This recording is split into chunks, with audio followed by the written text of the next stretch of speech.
l'IA, oui, j'utilise l'IA. Et quoi donc? Pas pour mes paroles. Moi, je comprends les artistes qui peuvent râler avec l'IA, c'est comme tout.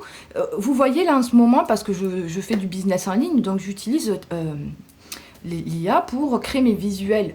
Purée, qu'est-ce que c'est pro! Je lui donne une photo de moi, je lui donne mon texte, ce que je veux, l'ADA, des images, du branding en fait, hein. Ça génère des trucs que j'aurais pu faire avec un professionnel, vous voyez. Donc oui, je comprends que ça fait rager. C'est extrêmement cher de faire appel à des professionnels pour faire des visuels, etc.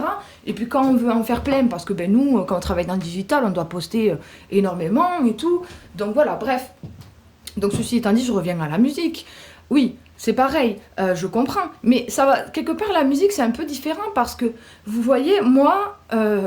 principalement, je suis parolière, d'accord? Et moi, pour l'instant, je trouve que l'IA ne pourra pas remplacer l'impact qu'a mes paroles. On verra plus tard. Mais ce que je veux dire, c'est que j'ai toute une DA artistique que je travaille avec chaque musique, chaque album, etc. Donc ça, j'en ai déjà parlé. Ça m'aide à créer, du coup, mon univers musical autour de mes paroles. Et en plus, c'est intéressant parce que je peux quand même utiliser l'IA, m'aider de l'IA. Et si je veux faire des modifications aussi, derrière, je peux aussi le faire. Je peux retravailler les musiques, arranger les instruments, peaufiner, etc. D'un autre côté, vous voyez, moi, ça me permet de me lancer dans ce que j'aime faire, d'accord? C'est vrai que ça fait longtemps que j'écris et ça me permet aujourd'hui de faire vivre mes textes, mes idées, ma musique et tout. Mais surtout aussi, j'adore directrice artistique et tout, c'est pareil, c'est des univers, moi, de toute façon, que j'affectionne. Faire vivre mes idées, mon art, etc. Je crée des musiques dans le but de les revendre à des professionnels. J'utilise ma voix. Il y a des musiques où je n'utiliserai pas ma voix. La plupart du temps, j'aime bien utiliser ma voix quand même. J'aime bien chanter en plus. Donc, j'adore chanter, mais je ne sais pas vraiment utiliser ma voix. Comment la placer, etc. Vous voyez, malgré que j'ai l'oreille musicale.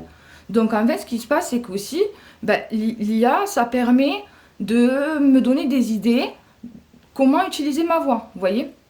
Et donc après, je vais peaufiner jusqu'à ce que j'ai vraiment la version que moi je veux, parce que quand j'ai une idée dans la tête, voilà, je vais chercher justement à aller faire au mieux à cette idée en fait. Que ce soit en termes de vocalise, en termes de DA, d'instruments, tout, ok? Quelqu'un qui veut vraiment devenir chanteur, faire des concerts, trucs muches, le fait que la personne elle puisse mettre un pied dans la musique, grâce à l'IA, qu'est-ce que ça peut vous foutre en fait? Ça va aider énormément de gens parce que c'est accessible.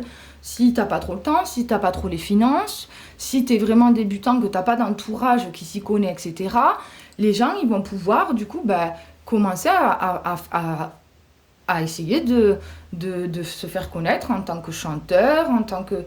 Voilà. Et ce qui se passe, c'est que la nana, si demain, j'imagine en tout cas, demain, imagine, tu veux vraiment devenir chanteur, chanteuse, tu perces grâce à tes musiques que tu as fait avec l'aide de l'IA. Bon, admettons. Demain, la nana, elle perce, elle arrive à gagner de l'argent, etc. Est-ce que vous ne pensez pas qu'elle va vouloir retravailler ses propres morceaux, ses propres musiques avec des vrais professionnels du métier, avec des vrais musiciens, en studio? Bien sûr que si. Il faut toujours comprendre aussi que derrière l'IA, il y a toujours un humain quand même, hein. Bon, c'est pas l'IA qui se lève le matin, allez, on va faire ça. Non, donc déjà ça aussi, faut quand même l'imprégner dans sa tête. Alors oui, il y en a bien évidemment, même sur les trucs là, ils arrivent, allez, fais-moi une musique de rock, ils appuient sur un bouton, voilà, bon. Mais ça s'entend, enfin moi je trouve perso ça s'entend. Quand j'utilise l'IA pour faire mes visuels pour mon business en ligne, je donne une DA entière et bien des fois les images qu'ils me donnent derrière ne me conviennent pas. Donc je vais dire ok, ça tu gardes, ça tu modifies, tac tac tac tac, jusqu'à avoir mon truc que je veux en fait. Donc il y a quand même derrière un humain.